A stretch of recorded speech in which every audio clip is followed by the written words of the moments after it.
Assalamualaikum warahmatullahi wabarakatuh. Kami dari kelompok 9 yang beranggotakan saya Cynthia Putri Ambarani NIM 1821211069, Adri Setiawan NIM 18212171 dan Fitriana Wahyu Ramadhani NIM 1821211091. Di sini kami kelompok 9 akan mempresentasikan hasil diskusi kami yang bertemakan produk pengadilan agama atau mahkamah syariah dan upaya hukum pada badan pengadilan agama atau mahkamah syariah. Pertama yaitu mengenai pengertian putusan. Menurut pasal 60 Undang-Undang Nomor 7 Tahun 1989, putusan adalah keputusan pengadilan atas perkara gugatan berdasarkan adanya suatu sengketa. Sedangkan menurut DRSH Royhan menerangkan putusan adalah disebut vonis atau al-hada'u, yaitu produk pengadilan agama karena adanya dua pihak yang berperkara, yaitu penggugat dan tergugat. Sedangkan secara singkatnya, pengertian putusan yaitu pernyataan hakim yang dituangkan dalam bentuk tulis dan diucapkan oleh hakim dalam sidang terbuka untuk umum sebagai suatu produk pengadilan dan hasil dari suatu pemeriksaan perkara gugatan yang berdasarkan adanya suatu sengketa. Kemudian macam-macam putusan. Menurut DRS Muktiarto membagi menjadi 4. Yang pertama yaitu berdasarkan fungsi dalam akhiri perkara. Terdapat 2 putusan, yaitu pertama putusan akhir dan putusan selah. Kemudian yang kedua, berdasarkan tidak hadirnya para pihak, terdapat 3 putusan, yaitu putusan gugur, putusan versek, dan putusan kontradiktoir. Yang ketiga, berdasarkan isinya terhadap gugatan perkara, terdapat 4 putusan. Pertama, tidak menerima gugatan penggugat. Yang kedua, menolak gugatan penggugat seluruhnya. Yang ketiga, mengabulkan gugatan penggugat untuk sebagian dan menolak atau tidak menerima selebihnya. Yang keempat, mengabulkan gugatan secara keseluruhan. Kemudian yang keempat, berdasarkan sifatnya terhadap akibat hukum yang ditimbulkannya. Terdapat 3 putusan. Pertama, putusan deklaratoir. Yang kedua, putusan konstitutif. Dan yang ketiga, putusan kondemnatoir. Dan yaitu kekuatan putusan. Putusan hakim mempunyai 3 macam kekuatan. Pertama, kekuatan mengikat. Yang kedua, kekuatan pembuktian. Dan yang ketiga, kekuatan eksekutorial. Dan yaitu yang kedua mengenai penetapan pengadilan agama atau mahkamah syariah. Yang pertama yaitu mengenai penetapan, pengertian penetapan, yang mana penetapan disebut al-isbat dalam bahasa Arab atau Bedshiking dalam bahasa Belanda, yang artinya yaitu produk pengadilan agama dalam arti bukan pengadilan yang sesungguhnya, yang diistilahkan dengan jurisdictio voluntaria. Kemudian macam-macam penetapan, yang mana dalam hal ini terdapat 2 bentuk. Pertama yaitu penetapan dalam bentuk murni voluntaria, yaitu penetapan yang merupakan hasil dari perkara pemohon yang sifatnya tidak ada perlawanan dari para pihak. Yang kedua yaitu penetapan bukan dalam bentuk voluntaria, yaitu produk penetapan tersebut ada pihak pemohon dan termohon, tetapi para pihak tersebut dianggap sebagai penggugat dan tergugat. Yang ketiga yaitu bentuk dan isi penetapan, yang mana dalam hal ini meliputi pertama identitas pihak-pihak, yang kedua tidak ada ditemui kata berlawanan dengan, yang ketiga tidak akan ditemui kata-kata tertuang tentang duduk perkara, yang keempat amar penetapannya hanya bersifat deklaratori atau konstitutoir. Yang kelima, kalau pada putusan didahului kata memutuskan. Yang keenam, biaya perkara selalu dipikul oleh pemohon, sedangkan pada putusan dibebankan oleh pihak yang kalah atau ditanggung bersama-sama oleh pihak penggugat atau tergugat. Assalamualaikum warahmatullahi wabarakatuh. Saya Ardi Setiawan dari kelas KKI 5C NIM 18212101. Saya akan melanjutkan keterangan dari teman saya tadi, saya akan menyampaikan tentang pelaksanaan putusan atau eksekusi pengadilan agama Mahkamah Syariah. Sejak dikeluarkannya Undang-Undang Nomor 7 Tahun 1989, maka pengadilan agama telah dapat melaksanakan segala putusan yang dijatuhkan tanpa harus melalui pengadilan negeri. Dengan berlakunya Undang-Undang Peradilan Agama, maka satu, ketentuan tentang eksekutor, valkaling dan pengakuan oleh pengadilan negeri dihapuskan. Yang kedua, pada setiap pengadilan agama diadakan jurusita untuk dapat melaksanakan putusan-putusannya. Putusan dapat dieksekusi. Yang pertama, putusan telah berkekuatan hukum tetap kecuali pelaksanaan putusan serta-merta. B. Pelaksanaan putusan provinsi. C. Pelaksanaan akta perdamaian. D. Pelaksanaan eksekusi atau gross akta. 2. Putusan tidak dijalankan oleh pihak terhukum secara sukarela meskipun ia telah diberi peringatan atau unmanning oleh ketua peradilan agama. 3. Putusan hakim bersifat kontramontair. Putusan yang bersifat deklaratif atau konstitutif tidak diperlakukan eksekusi. 4. Eksekusi dilakukan atas perintah dan di bawah pimpinan ketua pengadilan agama. Kemudian ada cara sita eksekusi. Yang pertama adalah permohonan sita eksekusi dari pihak yang bersangkutan. Yang kedua, berdasar surat perintah ketua pengadilan agama.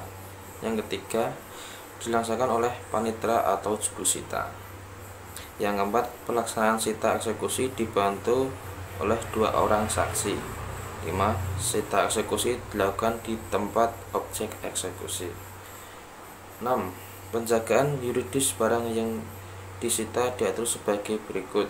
Yang pertama, penjagaan dan penguasaan barang sita eksekusi tetap berada di tangan tersita. 2.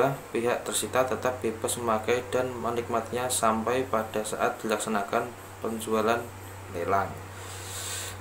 Yang ketiga, penempatan barang sita eksekusi tetap diletakkan di tempat mana barang itu sita tanpa mengurangi kemungkinan memindahkannya ke tempat lain. Yang keempat, penguasaan penjagaan tersebut harus disebut dalam berita acara sita. Yang terakhir, mengenai barang yang bisa habis dalam pemakaian maka tidak boleh digunakan dan dinikmati oleh tersita. D. Pentingnya upaya hukum terhadap putusan pengadilan agama atau mahkamah syariah. Upaya hukum adalah upaya yang diberikan oleh undang-undang kepada seorang atau badan hukum untuk tetap dalam hal tertentu melawan putusan hakim. Dalam hal ini berkaitan dengan hak asasi manusia yang mengacu kepada hak bagi seseorang yang dikenai oleh putusan hakim tersebut. Maksud dari kalimat upaya hukum yang tercantum dalam undang-undang kepada setiap orang adalah bahwa setiap orang yang sedang berperkara di pengadilan, baik dari pihak penggugat ataupun tergugat, diberikan hak untuk mengajukan perlawanan terhadap putusan hakim yang telah memeriksanya. Para pihak yang merasa keputusan pengadilan tidak mencakup keadilan bisa mengajukan perlawanan putusannya baik di tingkat banding yaitu di pengadilan tinggi, di tingkat kasasi, dan peninjauan kembali yaitu di Mahkamah Agung. Jadi upaya hukum ini adalah sebuah hak yang diberikan oleh setiap orang yang berperkara jika mendapat putusan yang baginya tidak merasa ada keadilan. Dalam teori dan praktek kita mengenal ada 2 macam upaya hukum, yaitu upaya hukum biasa dan upaya hukum luar biasa. Perbedaan yang ada antara keduanya adalah bahwa pada asasnya upaya hukum bisa menggugurkan eksekusi kecuali bila terhadap suatu putusan dikabulkan tuntutan serta mertanya. Baik, perkenalkan nama saya Fitriana Ramadhani, NIM 18212191 dari HKI dari kelas HKI 5C. Di sini saya akan melanjutkan penjelasan dari kelompok saya, yaitu mengenai prosedur, syarat, dan kapan waktu pengajuan dari upaya hukum, yaitu banding, kasasi, dan peninjauan kembali. Kemudian yang pertama saya akan menjelaskan mengenai banding. Banding merupakan permintaan atau permohonan yang diajukan oleh salah satu pihak atau para pihak yang sedang berperkara agar putusan yang dikeluarkan oleh pengadilan agama tingkat pertama itu diperiksa ulang oleh pengadilan tingkat agama yang ada di provinsi. Kemudian mengenai syarat dari banding yaitu sebagai berikut. Yang pertama, diajukan oleh para pihak yang berperkara. Kemudian diajukan pada masa tenggang waktu banding yaitu 14 hari terhitung dari tanggal pembacaan putusan. Selanjutnya, putusan pengadilan agama tersebut menurut hukum boleh dimintakan. Kemudian selanjutnya mengenai prosedur banding atau langkah-langkah banding yang harus dilakukan oleh pemohon banding, yaitu yang pertama, permohonan banding harus disampaikan secara tertulis atau lisan kepada PA atau MS dalam tenggang waktu 14 hari terhitung setelah pembacaan putusan, dan waktu 30 hari bagi pemohon yang tidak bertempat berkediaman di wilayah perkara hukum pengadilan agama atau mahkamah syariah tersebut. Selanjutnya membayar biaya perkara banding, kemudian panitera memberitahukan adanya permohonan banding. Selanjutnya banding dapat mengajukan memori banding dan termohon banding dapat mengajukan kontra memori banding. Selanjutnya selambat-lambatnya 14 hari setelah permohonan diberitahukan kepada pihak lawan, maka panitera memberikan kesempatan kepada kedua belah pihak untuk melihat surat berkas-berkas perkara di kantor PA atau MS. Selanjutnya perkara banding dikirimkan pada pengadilan tinggi atau mahkamah syariah provinsi oleh pengadilan agama atau mahkamah syariah selambat-lambatnya dalam waktu 1 bulan. Kemudian salinan putusan banding dikirim oleh pengadilan tinggi agama atau mahkamah syariah provinsi ke PA atau MS yang memeriksa perkara pada tingkat pertama untuk disampaikan kepada para pihak. Selanjutnya PA atau MS menyampaikan salinan putusan kepada para pihak. Kemudian setelah putusan memperoleh kekuatan hukum yang tetap, maka panitera yang pertama untuk perkara gugat cerai, yaitu memberitahukan mengenai penetapan hari sidang, penyaksian ikrar talak dengan memanggil pemohon dan termohon. Selanjutnya memberikan akta cerai sebagai surat bukti tanda cerai selambat-lambatnya dalam waktu 7 hari. Nah, untuk yang perkara cerai gugat itu nanti maka panitera akan memberikan akta cerai sebagai bukti cerai selambat-lambatnya dalam waktu 7 hari. Selanjutnya yang kedua, upaya hukum yang kedua yaitu mengenai kasasi. Kasasi merupakan permohonan terhadap putusan atau penetapan pengadilan agama tingkat pertama atau terhadap putusan pengadilan tingkat banding. Syarat-syaratnya yaitu yang pertama, sesuai sama seperti dengan syarat-syarat dari upaya hukum yang pertama tadi, yaitu sama dengan syarat-syarat dari banding. Kemudian ada tambahan mengenai syarat-syarat dari kasasi, yaitu harus membuat memori kasasi, yang mana itu syarat mutlak untuk dapat diterimanya sebuah kasasi. Kemudian membayar panjar atau uang muka kasasi, dan juga menghadap di panitera pengadilan agama yang bersangkutan. Selanjutnya mengenai prosedur dari kasasi itu hampir sama ya dengan prosedur banding tadi.